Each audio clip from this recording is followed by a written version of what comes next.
Oke, kita kembali ke materi sistem informasi bencana.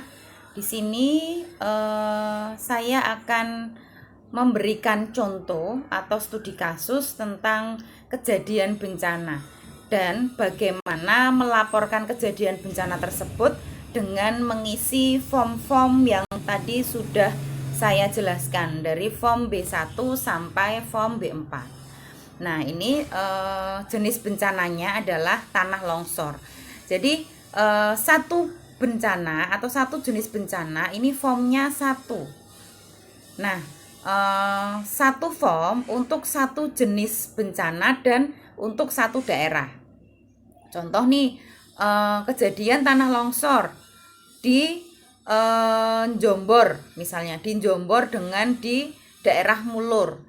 Formnya berapa ya? Formnya 2. Satu form kejadian tanah longsor di Mulur dan satu form kejadian tanah longsor di Jombor. Kenapa harus begitu?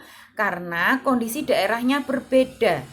Bisa jadi tanah longsor yang di Jombor ini masih bisa, atau daerah Jombor masih bisa dilalui akses kendaraan. Kondisinya masih baik.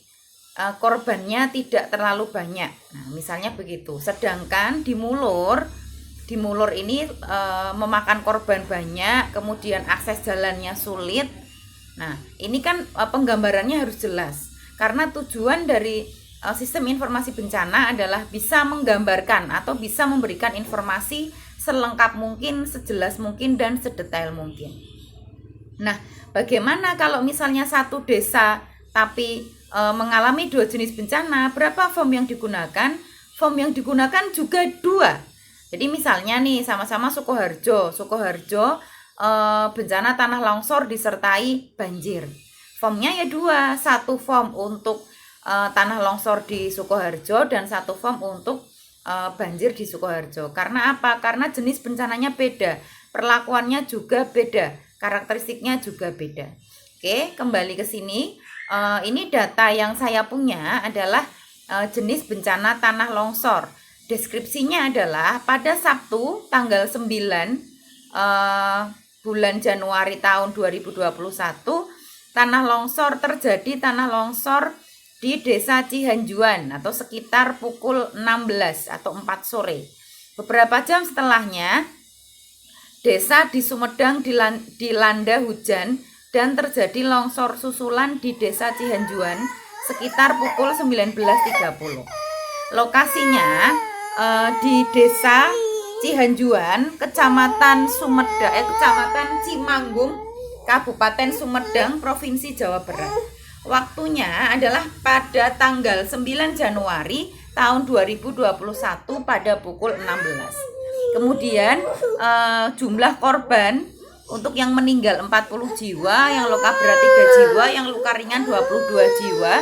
Sedangkan pengungsinya ada 1.126 jiwa dengan 314 kakak. Kenapa yang hilang saya coret? Karena saya tidak punya datanya. Kita tidak boleh ngarang ya kalau ngisi form. Data yang kita punya yaitu yang kita isikan. Kemudian bagaimana untuk akses ke lokasi kejadian bencana?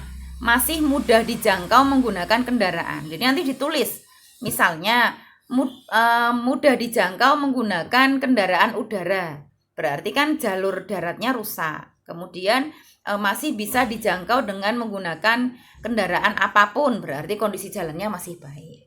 Kemudian untuk jalur komunikasi bagaimana? Jaringan komunikasi yang masih bisa digunakan adalah menggunakan HP. Artinya kalau bisa menggunakan HP, kondisinya daerah tersebut tidak terlalu terisolasi atau masih bisa dengan mudah menerima bantuan. Kemudian keadaan jaringan listriknya bagaimana? Oh, masih baik. Nah, ini nanti semua dituliskan di sini. Kemudian bagaimana dengan sarana kesehatan yang rusak?